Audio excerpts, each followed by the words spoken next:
Dear students, welcome to our channel. നമ്മളിന്ന് discuss ചെയ്യാൻ പോകുന്നത് ബിസിനസ് സ്റ്റഡീസിലെ സെക്കൻഡ് ചാപ്റ്ററിൽ പ്രിൻസിപ്പിൾസ് ഓഫ് മാനേജ്മെൻറ്റിൽ techniques of scientific management, FW ടൈലറുടെ സയൻറ്റിഫിക് മാനേജ്മെൻറ്റിൻ്റെ ടെക്നിക്സാണ് നമ്മൾ ഡിസ്കസ് ചെയ്യാൻ പോകുന്നത്. 7 ടെക്നിക്സാണ് നമ്മൾ നോക്കാൻ പോകുന്നത്. അതിൽ ആദ്യത്തേത് ഫങ്ഷണൽ ഫോർമാൻഷിപ്പ്. ജസ്റ്റ് പേര് മാത്രം പറഞ്ഞു പോവാം. Functional foremanship, standardisation and simplification of work, method study, motion study, time study, fatigue study and differential piece weight system. ഈ 7 ടെക്നിക്കാണ് നമുക്ക് പഠിക്കാനുള്ളത്. അതിൽ ഫങ്ഷണൽ ഫോർമാൻഷിപ്പ് മാത്രം കുറച്ച് ഒന്ന് ഡീറ്റെയിൽഡായിട്ട് മനസ്സിലാക്കി വെക്കണം. അത് മാറി മാറി സ്ഥിരമായിട്ട് ക്വസ്റ്റ്യൻ പേപ്പറിൽ കാണുന്നത് ഒന്നാണ് ഫങ്ഷണൽ ഫോർമാൻഷിപ്പ്. നമുക്ക് ഓരോ ടെക്നിക്കായിട്ട് നോക്കാം. ബാക്കിയുള്ളതെല്ലാം വളരെ ഈസിയാണ്, ചെറിയ ചെറിയ സാധനങ്ങളാണ്. അത് നമുക്കിങ്ങനെ ജസ്റ്റ് ഒരു 1 വേർഡ് എന്നുള്ളൊരു ലെവലിലൊക്കെ ചോദിക്കുന്ന ക്വസ്റ്റ്യൻസ് ആണത്. ഓക്കെ, സോ നമുക്ക് എന്താണ് ഈ ടെക്നിക്സ് എന്നുള്ളത് നോക്കാം. ആദ്യത്തെ technique functional foremanship. FW Taylor അദ്ദേഹത്തിന് പറയുന്ന ഒരു ടെക്നിക്കാണ് ഈ ഫങ്ഷണൽ ഫോർമാൻഷിപ്പ്. ഫോർമെൻ എന്നുള്ളത് നമുക്കറിയാം. ഫോർമെൻ എന്ന് പറയുന്നത് സൂപ്പർവൈസേഴ്സ് ആണ്. ഒരു ഫാക്ടറിയിലെ സൂപ്പർവൈസേഴ്സ് അറിയപ്പെടുന്നത് ഫോർമെൻസ് എന്നാണ്. ഓക്കെ, ജസ്റ്റ് നിങ്ങൾ ഇത്ര മനസ്സിലാക്കി വെച്ചാൽ മതി. It is the lowest level, supervisory ലെവലിലുള്ള ആൾക്കാരാണ് ആര്? ഈ ഫോർമെൻസ് എന്ന് പറയുന്നത്. സോ ഒരു വർക്കറിനെ സൂപ്പർവൈസ് ചെയ്യാൻ 8 ഫോർമെൻ വേണമെന്ന് നമ്മുടെ FW ടൈലർ പറയുന്നുണ്ട്. എന്തുകൊണ്ടാണ് ഈ 8 പേരെന്ന് ചോദിച്ചു കഴിഞ്ഞാൽ, ഒരു ഫോർമെന് ആവശ്യമുള്ള ക്വാളിറ്റീസ് FW ടൈലർ ഡീറ്റെയിൽഡായിട്ട് പഠിച്ചു. അദ്ദേഹം മനസ്സിലാക്കി ഒരുപാട് ക്വാളിറ്റീസ് വേണം. പക്ഷേ എല്ലാ ക്വാളിറ്റിയും ഒരു സിംഗിൾ പേഴ്സണിൽ കാണുന്നത് വളരെ കഷ്ടമാണ്. സോ ആ ക്വാളിറ്റീസുള്ള 8 ഫോർമെൻസിനെ അദ്ദേഹം എന്ത് ചെയ്തു? ഡിസൈൻ ചെയ്തു. ആ ഒരു 8 ഫോർമെൻ, ആ 8 സ്പെഷ്യലിസ്റ്റുകൾ വർക്കറിനെ ഗൈഡ് ചെയ്യും, സൂപ്പർവൈസ് ചെയ്യും. ആ ഒരു ടെക്നിക്കാണ് ഫങ്ഷണൽ ഫോർമാൻഷിപ്പ്. ഇതൊരു അതിൻ്റെ സ്റ്റോറിയാണ്. നമ്മൾ അങ്ങനെ പരത്തി പരീക്ഷയ്ക്ക് പഠിക്കേണ്ടത് ഇത്രയേ ഉള്ളൂ. ഫാക്ടറി മാനേജറിൻ്റെ താഴെയുള്ള പ്രവർത്തനങ്ങളെ 2ആയിട്ട് തിരിച്ചു. പ്ലാനിങ് ഒന്നും അതേപോലെ പ്രൊഡക്ഷനും തിരിച്ചു. പ്ലാനിങ്ങിനും തിരിച്ചു, പ്രൊഡക്ഷനും തിരിച്ചു. പ്ലാനിങ്ങിൻ്റെ അണ്ടറിൽ 4 സൂപ്പർവൈസേഴ്സ് ഉണ്ടാവും. അതേപോലെ പ്രൊഡക്ഷൻ്റെ അണ്ടറിലും 4 സൂപ്പർവൈസേഴ്സ് ഉണ്ടാവും. മൊത്തം ഈ 8 സൂപ്പർവൈസർ ചേർന്നിട്ടാണ് വർക്കറിനെ സൂപ്പർവൈസ് ചെയ്യുക. അവർക്ക് ഡയറക്ഷൻസും ഇൻസ്ട്രക്ഷൻസ് എല്ലാം കൊടുത്തിട്ട് വർക്കറിനെ ഗൈഡ് ചെയ്യണത് ഈ 8 പേരായിരിക്കും. അതിൻ്റെ ടെക്നിക്ക് ഇത്രയേ ഉള്ളൂ. ഫാക്ടറി മാനേജറുടെ താഴെ പ്ലാനിങ് ഡിപ്പാർട്ട്മെൻറ്റും ഒരു പ്രൊഡക്ഷൻ ഡിപ്പാർട്ട്മെൻറ്റ്, അല്ലെങ്കിൽ പ്ലാനിങ് എന്നുള്ളൊരു സെക്ഷനും പ്രൊഡക്ഷൻ എന്നുള്ളൊരു സെക്ഷനും ഉണ്ടാവും. ആ സെക്ഷനിൽ പ്ലാനിങ്ങിലും 4 സൂപ്പർവൈസേഴ്സ് ഉണ്ടാവും, പ്രൊഡക്ഷനിലും 4 സൂപ്പർവൈസേഴ്സ് ഉണ്ടാവും. ഈ 8 സൂപ്പർവൈസേഴ്സ് ചേർന്നിട്ടാണ് ഒരു വർക്കർക്ക് നിർദ്ദേശങ്ങൾ കൊടുക്കുക. അല്ലെങ്കിൽ ആ വർക്ക് ഫോഴ്സിന് നിർദ്ദേശം കൊടുക്കുന്നത് ഈ 8 പേരായിരിക്കും. ക്ലിയർ? ഇതാണ് അതിൻ്റെ കൺസെപ്റ്റ്. നിങ്ങളൊരു 8 കാലിയെ മനസ്സിൽ ഓർക്കുക. 8 കാലിക്ക് അറിയാലോ, 8 കാലുണ്ട്. അതുപോലെ തന്നെ ഈ ഫങ്ഷണൽ ഫോർമാൻഷിപ്പിനും 8 ആ ലെഗ് നിങ്ങൾ ഫിഗർ വരച്ച് വരുമ്പോൾ 8 ലെഗ്സ് ഉണ്ടാവും. ഓക്കെ, ഇപ്പുറം 4, അപ്പുറം 4. ഈ ഒരു ടിപ്പ് മനസ്സിൽ വെച്ചിട്ട് ഈ ഫങ്ഷണൽ ഫോർമാൻഷിപ്പ് എന്താണെന്ന് നോക്കാം. അദ്ദേഹം പറയുന്നത് 8 സ്പെഷ്യലിസ്റ്റ് ഉണ്ടാവും, 8 ഫോർമാൻസ് ഉണ്ടാവും. ആരൊക്കെയാണ് ആ ഫോർമാൻസ് നോക്കിയാൽ, പ്ലാനിങ് സൈഡിൽ instruction card clerk, route clerk, time and cost clerk and disciplinarian. അതേപോലെ പ്രൊഡക്ഷൻ സൈഡിൽ speed boss, gang boss, repair boss and inspector. ഇത് ആരൊക്കെയാണെന്നുള്ളത് വ്യക്തമായിട്ട് പറഞ്ഞിട്ടുണ്ട്. റൂട്ട് ക്ലർക്ക് എന്ന് പറയുന്നത് ജോലി പൂർത്തിയാക്കുന്നതിനുള്ള റൂട്ട് നിശ്ചയിക്കുക. ഏതാണ് ആദ്യം ചെയ്യേണ്ടത്, അതിനുശേഷം എന്താ ചെയ്യേണ്ടത്, അതിൻ്റെ ആ ഓർഡർ തീരുമാനിക്കുന്നതാണ് route clerk. Instruction card clerk എന്ന് പറഞ്ഞു കഴിഞ്ഞാൽ തൊഴിലാളികൾക്കുള്ള ഇൻസ്ട്രക്ഷൻ കാർഡുകൾ തയ്യാറാക്കി നൽകുന്ന ആളാണ് ആര്? Instruction card clerk. എന്ത് ചെയ്യണം, എങ്ങനെ ചെയ്യണം എന്നുള്ള ഇൻസ്ട്രക്ഷൻസ് കൊടുക്കുന്ന ഒരാളാണ് ഇൻസ്ട്രക്ഷൻ കാർഡ് ക്ലർക്ക്. അതേപോലെ ടൈം ആൻഡ് കോസ്റ്റ് ക്ലർക്ക്, ജോലി ചെയ്യാൻ എടുക്കുന്ന സമയവും ചെലവും രേഖപ്പെടുത്തുന്ന ആ ടാസ്ക് ഉള്ളതാണ് ടൈം ആൻഡ് കോസ്റ്റ് ക്ലർക്കിന്. അതേപോലെ പ്ലാനിങ്ങിൽ വരുന്ന ലാസ്റ്റ് സൂപ്പർവൈസർ എന്ന് പറഞ്ഞ ആരാണ്? ഡിസിപ്ലിനേറിയൻ. അച്ചടക്കമുള്ള രീതിയിലാണ് ഓരോ ജോലിയും ചെയ്യപ്പെടുന്നതെന്ന് ഉറപ്പുവരുത്തുന്നതാണ് അദ്ദേഹത്തിൻ്റെ കർത്തവ്യം. ഓക്കെ, ഇത് പ്ലാനിങ് പാർട്ടിലാണ്. ഇനി 4 സൂപ്പർവൈസേഴ്സ് പ്രൊഡക്ഷൻ പാർട്ടിലാണ് ഉള്ളത്. അതിൽ ആദ്യത്തേത്, ഈ പ്രൊഡക്ഷനുള്ളതൊക്കെ നമുക്ക് 3 ബോസും ഒരു ഇൻസ്പെക്ടറുമാണ്, അങ്ങനെ ഓർക്കുക. ഓക്കെ, ആദ്യത്തേത് സ്പീഡ് ബോസ്, ആ വാക്കിൽ തന്നെ ഉണ്ട്. ആവശ്യമായ വേഗത്തിലാണോ തൊഴിലാളികൾ ജോലി ചെയ്യുന്നതെന്ന് ഉറപ്പുവരുത്തുന്നതാണ് ഈ സ്പീഡ് ബോസിൻ്റെ ഡ്യൂട്ടി. രണ്ടാമത്തത് ഗാങ് ബോസ്, ജോലിക്ക് ആവശ്യമായ യന്ത്രങ്ങളും ഉപകരണങ്ങളും ക്രമീകരിച്ചു കൊടുക്കുക, അറേഞ്ചിങ് മെഷീൻ ആൻഡ് മെറ്റീരിയൽ, അതിൻ്റെ എക്യുപ്മെൻറ്റ്സ് കാര്യങ്ങളൊക്കെ അറേഞ്ച് ചെയ്ത് കൊടുക്കുന്നതാണ് gang boss. Next one repair boss, യന്ത്രങ്ങളുടെ അറ്റകുറ്റപ്പണികൾ ശ്രദ്ധിക്കുന്ന ആളാണ് ആര്? Repair boss. ആ പേരിൽ തന്നെ റിപ്പയർ. ഓക്കെ, പക്ഷേ ഗാങ് ബോസ് എന്നുള്ളത് അദ്ദേഹം മെഷീനറിയൊക്കെ അറേഞ്ച് ചെയ്ത് കൊടുക്കും.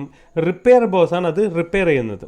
ഓക്കെ, അതേപോലെ ലാസ്റ്റ് വൺ ഇൻസ്പെക്ടർ, ആ വാക്കിൽ തന്നെ ഇൻസ്പെക്ട് ചെയ്യുന്ന ആൾ. എന്താണ് ഇൻസ്പെക്ട് ചെയ്യുന്നത്? ഉൽപ്പന്നത്തിൻ്റെ ഗുണനിലവാരം പരിശോധിക്കുന്നതാണ്. ആ ഡ്യൂട്ടിയാണ് ആർക്കുള്ളത്? ഇൻസ്പെക്ടർക്കുള്ളത്. വളരെ ചുരുക്കി പറയുകയാണെങ്കിൽ ഫങ്ഷണൽ ഫോർമാൻഷിപ്പ് എന്നുള്ളത് FW ടൈലറുടെ സയൻറ്റിഫിക് മാനേജ്മെൻറ്റിലെ ഒരു ടെക്നിക്കാണ്. ഈ ടെക്നിക് പ്രകാരം ഫാക്ടറി മാനേജറുടെ താഴെ പ്ലാനിങ് ഇൻചാർജ് ഉണ്ടാവും, പ്രൊഡക്ഷൻ ഇൻചാർജും ഉണ്ടാവും. പ്ലാനിങ് ഇൻചാർജിൻ്റെ താഴെ 4 ഫോർമാൻ ഉണ്ടാവും. അതേപോലെ പ്രൊഡക്ഷൻ ഇൻചാർജിൻ്റെ താഴെയും 4 ഫോർമാൻ ഉണ്ടാവും. മൊത്തം 8 ഫോർമാൻ്റെ കയ്യിൽ നിന്ന് നിർദ്ദേശങ്ങൾ വർക്കറിന് കിട്ടും. സോ ഈ 8 സ്പെഷ്യലിസ്റ്റിൻ്റെ സർവീസോട് കൂടിയാണ് വർക്കർ വർക്ക് ചെയ്യുക. ഈ ഒരു ടെക്നിക്കാണ് ഫങ്ഷണൽ ഫോർമാൻഷിപ്പ്. സയൻറ്റിഫിക് മാനേജ്മെൻറ്റിലെ സെക്കൻഡ് ടെക്നിക്, രണ്ടാമത്തെ ടെക്നിക് എന്ന് പറയുന്നത് standardisation and simplification of work, ജോലിയുടെ നിലവാരവൽക്കരണവും ലളിതവൽക്കരണവും. സ്റ്റാൻഡർഡൈസേഷൻ എന്ന് പറയുന്നത് it is the process of setting standards. ഒരു നിലവാരം നിശ്ചയിക്കുന്നതാണ് സ്റ്റാൻഡർഡൈസേഷൻ. എന്തിലെല്ലാം നിലവാരം നിശ്ചയിക്കണം? ഉൽപ്പന്നത്തിൻ്റെ പ്രൊഡക്ഷനിൽ, ഒരു സാധനം പർച്ചേസ് ചെയ്യുമ്പോൾ റോ മെറ്റീരിയൽ, ഓരോ പ്രവർത്തനങ്ങളിലും നിലവാരം നിശ്ചയിക്കണം. ഓരോ സ്റ്റേജിലും നമ്മൾ സ്റ്റാൻഡേർഡ് ഫിക്സ് ചെയ്യും. അങ്ങനെയാവുമ്പോൾ ഉണ്ടാക്കുന്ന പ്രോഡക്റ്റ് എല്ലാ സമയത്തും ഒരേപോലെ ആയിരിക്കും. നമ്മൾ ചെയ്യേണ്ട പ്രവർത്തനങ്ങളും എല്ലാ സമയത്തും ഒരേപോലെ ആയിരിക്കും. ഒരു എക്സാമ്പിൾ പറയുകയാണെങ്കിൽ, നമ്മൾ ബ്രിട്ടാനിയുടെ ഗുഡ് ഡേ എടുത്ത് ടേസ്റ്റ് ചെയ്യുകയാണെങ്കിൽ നിങ്ങൾ ചെറുപ്പത്തിൽ കഴിച്ച അതേ ടേസ്റ്റിനായിരിക്കും നിങ്ങൾ ഇപ്പോൾ കഴിക്കുമ്പോൾ. ബ്രൂ കോഫി, ഓരോ ആ ബ്രാൻഡ് നമ്മുടെ ഈ പ്രൊഡക്ഷൻ പ്രോസസ്സിൽ നമുക്ക് കിട്ടുന്ന ഓരോ മെറ്റീരിയലിൻ്റെ ഒരു ടേസ്റ്റ് എന്ന് പറയുന്നത് അന്നത്തെ അതേ ടേസ്റ്റ് തന്നെയായിരിക്കും ഇന്നും. എന്നിങ്ങനെ അത് സംഭവിക്കുന്നത്? ദാറ്റ് മീൻസ് അവരുടെ ചേരുവകൾ ഒരു സ്റ്റാൻഡേർഡാണ്, അവരുടെ പ്രിപ്പറേഷൻ പ്രോസസ്സ് ഒരു സ്റ്റാൻഡേർഡാണ്, അവരുടെ പാക്കിംഗ്, ഈവൻ പാക്കിങ്ങിൽ പോലും സ്റ്റാൻഡേർഡ്, കൊല്ലങ്ങളായിട്ട് ഒരേ പാക്കിങ്ങിൽ വരുന്ന സാധനങ്ങളുണ്ട്. അവർ ബ്രാൻഡ് നെയിം അവർ ബിൽഡ് ചെയ്യുകയാണ്, നമ്മുടെ ഇമേജ് അവർ ബിൽഡ് ചെയ്യുകയാണ്. ഇതൊക്കെ ചെയ്യണമെങ്കിൽ ഓരോ സമയത്തും ഓരോ ടേസ്റ്റ് ഉണ്ടെങ്കിൽ കസ്റ്റമറും എന്ത് ചെയ്യും? കൺഫ്യൂസ്ഡ് ആയിപ്പോവും. അതേപോലെ പ്രൊഡക്ഷൻ ചെയ്യുന്ന ആളും വിൽക്കുന്ന ആൾക്കാരും എല്ലാവർക്കും ഒരു എന്തുണ്ടാവില്ല, ഒരു സ്ഥിരതയുണ്ടാവില്ല. ഓരോ സമയം ഓരോ ഉൽപ്പന്നമാകുമ്പോൾ തന്നെ നമുക്ക് അന്നത്തെ ടേസ്റ്റ് വേണമെന്ന് പറയാൻ പറ്റില്ല. ഏതാണ് അന്നത്തെ ടേസ്റ്റ് എന്ന് ആർക്കും അറിയാത്ത ഒരവസ്ഥ ഉണ്ടാവും. സോ ഒരു കമ്പനിയുടെ പ്രവർത്തനങ്ങൾ, ഒരു ഫാക്ടറിയുടെ പ്രവർത്തനങ്ങളിൽ എല്ലാ സ്റ്റേജിലും ഒരു സ്റ്റാൻഡേർഡ്, ഒരു നിശ്ചിത നിലവാരം പുലർത്തിയിട്ടേ നമ്മൾ ചെയ്യാവൂ എന്ന് പറയുന്നതാണ് standardisation. Then what is simplification? അനാവശ്യമായ വൈവിധ്യങ്ങളും വലുപ്പങ്ങളും അളവുകളും ഒഴിവാക്കുക എന്നുള്ളതാണ് സിംപ്ലിഫിക്കേഷൻ. ഒരു എക്സാമ്പിൾ പറയുകയാണെങ്കിൽ, നിങ്ങൾ ഷർട്ടൊക്കെ ഡ്രസ്സൊക്കെ എടുക്കാൻ പോകുന്ന സമയത്ത് small, medium, large, extra large കഴിഞ്ഞു. സ്മോളിനെക്കാളും ചെറുതുണ്ട് അല്ലേ? മീഡിയത്തിൻ്റെ സ്മോളിൻ്റെ ഇടയിൽ സൈസുകളുണ്ട്, ലാർജിനും എക്സലിൻ്റെ ഇടയിലും സൈസുകളുണ്ട്, പിന്നെ എക്സലിൻ്റെ മുകളിലുള്ള സൈസുകളൊക്കെ ഉണ്ടെങ്കിൽ പോലും സ്റ്റാൻഡേർഡ് പ്രൊഡക്ഷൻ നടത്തുമ്പോൾ അനാവശ്യമായി ഒരുപാട് സൈസുകളൊന്നും ഒരു ഷോറൂമിൽ വെക്കാൻ പറ്റില്ല. They don't have that much space. ഒരു കടയിൽ ഡിസ്പ്ലേ ചെയ്യാൻ പറ്റില്ല. സാധനങ്ങൾ ഉൽപ്പാദിപ്പിക്കുമ്പോഴും തന്നെ അവർക്കിങ്ങനെ ഒരുപാട് ഷേപ്പിലും ഒരുപാട് സൈസിലും ഒരുപാട് വെറൈറ്റീസ് ആകുമ്പോൾ ഒന്നും അവർക്ക് എന്ത് ചെയ്യാൻ പറ്റില്ല, ഒന്നിലും കറക്റ്റായിട്ട് കോൺസെൻട്രേറ്റ് ചെയ്യാൻ പറ്റാത്തൊരവസ്ഥ ഉണ്ടാവും. സോ സിംപ്ലിഫൈ ചെയ്യുക എന്നുള്ളത് വർക്കിൻ്റെ ഗുണനിലവാരത്തിനും വർക്ക് സ്പീഡായിട്ട് ചെയ്യാനും നല്ല രീതിയിൽ ഉൽപ്പന്നങ്ങൾ വിൽക്കാനും വളരെ ഉപകാരമുള്ള ഒരു ടെക്നിക്കാണെന്ത്? ഈ സിംപ്ലിഫിക്കേഷൻ. സോ സെക്കൻഡ് ടെക്നിക് എന്ന് പറയുന്നത് standardisation and simplification of work. Method study അടുത്ത ടെക്നിക്കാണ്. മെത്തേഡ് സ്റ്റഡി രീതി പഠനം. ഒരു ജോലി ചെയ്യുന്നതിനുള്ള ഏറ്റവും നല്ല മാർഗം ഏതാണെന്ന് കണ്ടുപിടിക്കുക. അതേപോലെ ഉൽപ്പാദന ചെലവ് കുറയ്ക്കാനും ഉൽപ്പന്നങ്ങളുടെ ഗുണനിലവാരം മെച്ചപ്പെടുത്താനൊക്കെ ഈ മെത്തേഡ് സ്റ്റഡി നമ്മളെ സഹായിക്കും. ഏതൊരു ജോലി ചെയ്യാനും ഒരുപാട് രീതിയിൽ ആ ജോലി നമുക്ക് ചെയ്യാൻ പറ്റും. ബട്ട് ഏതെങ്കിലും ഒരു പെർട്ടിക്കുലർ രീതിയിൽ ചെയ്താൽ അത് എളുപ്പത്തിൽ ചെയ്യാൻ പറ്റും, ചിലവ് കുറഞ്ഞ മാർഗത്തിൽ ചെയ്യാൻ പറ്റും. ആ രീതി ഏതാണെന്ന് കണ്ടുപിടിക്കുന്ന ഒരു മെത്തേഡാണെന്ത്, ഒരു ടെക്നിക്കാണ് method study. The best way of doing a thing. We can do a thing in different way. Method study tries to find the best way. Okay. അടുത്തത് മോഷൻ സ്റ്റഡി, ചലന പഠനം.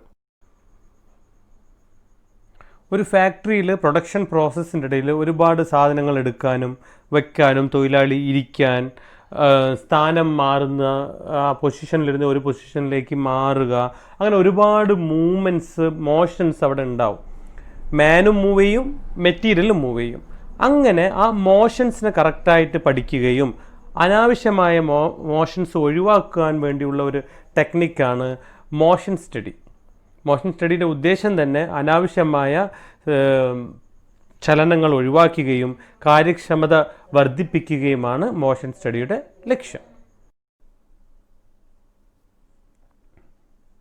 Time study. ടൈം സ്റ്റഡി പറയുന്നതിന് മുമ്പിൽ ഒരു ചെറിയ example പറയാം. നിങ്ങൾക്ക് നിങ്ങളുടെ പരീക്ഷ എഴുതാൻ ഒരു 2.5 മണിക്കൂർ ടൈം തന്നിട്ടുണ്ട്. എങ്ങനെയാണ് ആ 2.5 മണിക്കൂർ കൊണ്ട് കുട്ടിക്ക് ആ പരീക്ഷ എഴുതി കഴിയാൻ പറ്റുമെന്ന് മനസ്സിലാക്കിയത്? അത് ചില പഠനത്തിലൂടെയാണ്, അല്ലേ? ഒരു സ്റ്റാൻഡേർഡായിട്ട് ഒരു ആവറേജ് കുട്ടി ഉണ്ടാവും, പൂവറായിട്ടുള്ള കുട്ടി ഉണ്ടാവും, സ്മാർട്ട് കുട്ടി, മീഡിയമായിട്ട് പഠിക്കുന്ന കുട്ടി, പൂവറായിട്ട് പഠിക്കുന്ന കുട്ടി. ആർക്കായാലും ആ മൊത്തം ക്വസ്റ്റ്യൻസ് ആൻസർ ചെയ്യാൻ എത്ര ടൈം വേണമെന്ന് അവർ ഒരു ആവറേജ് ടൈം അളന്ന് തിട്ടപ്പെടുത്തിയിട്ടുണ്ടാവും. അതിൻ്റെ ബേസിസിൽ തന്നെയാണ് നിങ്ങളുടെ എക്സാമിൻ്റെ ടൈം വരെ സെറ്റ് ചെയ്തിട്ടുള്ളത്. സോ ടൈം സ്റ്റഡി പറഞ്ഞാൽ എന്താണ്? ഒരു പ്രവർത്തനം ചെയ്തു തീർക്കാൻ എത്ര സമയം വേണ്ടി വരും എന്ന് അളക്കുന്ന ഒരു മെത്തേഡാണ് ടൈം സ്റ്റഡി. ടൈമറൊക്കെ യൂസ് ചെയ്തിട്ട് ആ പ്രവർത്തനങ്ങളുടെ ഓരോ ഘട്ടം അളക്കും. എന്നിട്ട് ഒരു സ്റ്റാൻഡേർഡ്, ഒരു സാധാരണ ഒരു സ്റ്റാൻഡേർഡ്, ഒരു നിലവാരമുള്ള ഒരു പ്രവർത്തനം ചെയ്യാൻ ഇത്ര സമയം വേണമെന്ന് നിജപ്പെടുത്തും. ഇങ്ങനെ ചെയ്യുമ്പോഴുള്ള പ്രത്യേകത എന്താണ്? ഒരു ജോലി ചെയ്യാൻ എത്ര ലേബർ വേണമെന്ന് നമുക്ക് കാൽക്കുലേറ്റ് ചെയ്യാൻ പറ്റും. അതേപോലെ ഒരു തൊഴിലാളിയെ നമ്മൾ ജോലിക്ക് വിട്ട് കഴിഞ്ഞാൽ അയാൾ ആ ഒരു ഡേ കൊണ്ട് എത്ര ജോലി ചെയ്യും എന്നുള്ളത് നമുക്കൊരു ഐഡിയ ഉണ്ടാവും. അവൻ എത്ര ചെയ്തു എന്നുള്ളത് നമുക്ക് മെഷർ ചെയ്യാൻ പറ്റും. സോ അവൻ നന്നായിട്ട് വർക്ക് ചെയ്തോ വർക്ക് ചെയ്തില്ലയോ എന്നൊക്കെ ഈ ടൈം സ്റ്റഡിയിലൂടെ നമുക്ക് മനസ്സിലാക്കാൻ പറ്റും. അവർക്ക് ഇൻസെൻറ്റീവ് കൊടുക്കാനും അവരുടെ സാലറി ഫിക്സ് ചെയ്യാനൊക്കെ ഈ ടൈം സ്റ്റഡി യൂസ് ചെയ്യും. ഇത്രയേ ഉള്ളൂ. ടൈം സ്റ്റഡി പറഞ്ഞാൽ എന്താണ്? It's a technique used to determine the standard time taken to perform a particular job. Okay. അടുത്ത ടെക്നിക്കാണ് ഫെറ്റീഗ് സ്റ്റഡി, ക്ഷീണ പഠനം. ഒരു ജോലി ചെയ്തു തീർക്കുന്നതിന് വേണ്ടി തൊഴിലാളിക്ക് നൽകേണ്ട വിശ്രമ സമയം എത്രയെന്ന് കണ്ടുപിടിക്കുന്ന ടെക്നിക്കാണ് ഫെറ്റീഗ് സ്റ്റഡി. ഒരു തൊഴിലാളി തുടർച്ചയായി ജോലി ചെയ്യുമ്പോൾ അയാളുടെ വേഗത്തിലും കാര്യക്ഷമതയിലും കുറവുണ്ടാവും. നഷ്ടപ്പെട്ട ഊർജം തിരിച്ചെടുക്കുന്നതിന് അയാൾക്ക് ആവശ്യത്തിന് വിശ്രമം അനുവദിക്കണം. സോ എപ്പോഴാണ് ഇൻ്റർവെൽ കൊടുക്കേണ്ടതെന്നും എത്ര നേരം ഇൻ്റർവെൽ കൊടുക്കണമെന്ന് കണ്ടുപിടിക്കാനുള്ള ഒരു പഠനമാണ് ഫെറ്റീഗ് സ്റ്റഡി. FW ടൈലറുടെ സയൻറ്റിഫിക് മാനേജ്മെൻറ്റിലെ അടുത്ത ടെക്നിക്കാണ് ഡിഫറൻഷ്യൽ പീസ് വെയ്റ്റ് സിസ്റ്റം. ആ പേരിൽ തന്നെ ഉണ്ട് ഡിഫറൻഷ്യൽ പീസ് വെയ്റ്റ്. തൊഴിലാളിക്ക് ഒരേ വേജല്ല കൊടുക്കുന്നത്, 2 വേജ് പറയുന്നുണ്ട്. FW ടൈലർ പറയാണ് എഫിഷ്യൻറ്റും ഇന്നെഫിഷ്യൻ്റായ ലേബേഴ്സിന് തിരിച്ചറിയണം. നല്ലോണം വർക്ക് ചെയ്യുന്നവർക്ക് കൂടുതൽ ശമ്പളവും വർക്ക് കുറഞ്ഞ് ചെയ്യുന്നവർക്ക് കുറവ് ശമ്പളവും കൊടുക്കണം. അതെങ്ങനെയാണ് സെറ്റ് ചെയ്യുക? ആദ്യം ഒരു ജോലി ചെയ്ത് തീർക്കാനുള്ള സ്റ്റാൻഡേർഡ് ടൈമും സ്റ്റാൻഡേർഡ് പ്രൊഡക്ഷൻ എല്ലാം നമ്മൾ നിശ്ചയിക്കും.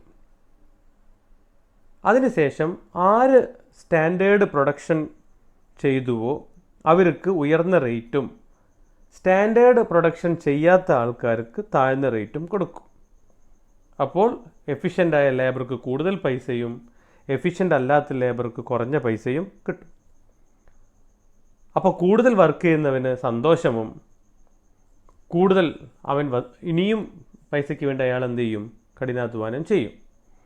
കുറഞ്ഞ ശമ്പളം കിട്ടിയവൻ അതിൻ്റെ കാരണം മനസ്സിലാക്കും. തൻ്റെ സ്പീഡ് കുറഞ്ഞതുകൊണ്ടും തൻ്റെ പ്രവർത്തനം മികവല്ലാത്തത് കൊണ്ട് മാത്രമാണ് തനക്ക് ശമ്പളം കുറഞ്ഞതെന്നും തൻ്റെ പ്രവർത്തനത്തിൻ്റെ കാര്യക്ഷമത വർദ്ധിപ്പിക്കുകയാണെങ്കിൽ, സ്റ്റാൻഡേർഡ് യൂണിറ്റ് നമ്മൾ പ്രൊഡക്ഷൻ ചെയ്യുകയാണെങ്കിൽ തനിക്കും കൂടുതൽ ശമ്പളം നേടാം എന്നുള്ള രീതിയിൽ ഹി വിൽ ബിക്കേം മോട്ടിവേറ്റഡ്. എന്നിട്ട് എന്ത് ചെയ്യും? ആ സ്റ്റാൻഡേർഡ് യൂണിറ്റ് കിട്ടാൻ വേണ്ടി കൂടുതൽ പ്രവർത്തിക്കും. സോ ഡിഫറൻഷ്യൽ പീസ് റേറ്റ് എന്നുള്ളത് it is a system of wage payment. ഇവിടെ there is 2 type of payment ആണ് കൊടുക്കുന്നത്. ഒന്ന് higher rate, that is offered for the workers those who produce more than standard output. The second one is lower rate for those who produced below standard output. So ആദ്യം നിശ്ചയിക്കേണ്ടത് എന്താണ്? Standard ഔട്ട്പുട്ടാണ് നിശ്ചയിക്കേണ്ടത്. ആരൊക്കെ standard ഔട്ട്പുട്ടോ അതിൻ്റെ മുകളിലോ production ഉണ്ടാക്കിയോ അവർക്ക് കൂടുതൽ ശമ്പളവും, ആരാണോ സ്റ്റാൻഡേർഡിനേക്കാളും താഴെ വർക്ക് ചെയ്തുവോ അവർക്ക് കുറഞ്ഞ ശമ്പളവും കൊടുക്കണം എന്നുള്ളതാണ് ടൈലർ പറയുന്ന ഡിഫറൻഷ്യൽ പീസ് വെയ്റ്റ് സിസ്റ്റം.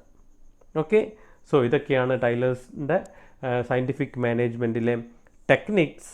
ഇത് നിങ്ങൾ നല്ല രീതിയിൽ മനസ്സിലാക്കി വെക്കുക. ഇത് സ്ഥിരമായിട്ട് പരീക്ഷകളിൽ ചോദിക്കുന്ന ഒരു ടോപ്പിക്കാണ്. ഓക്കെ, സോ നന്നായി പഠിക്കുക. Thank you.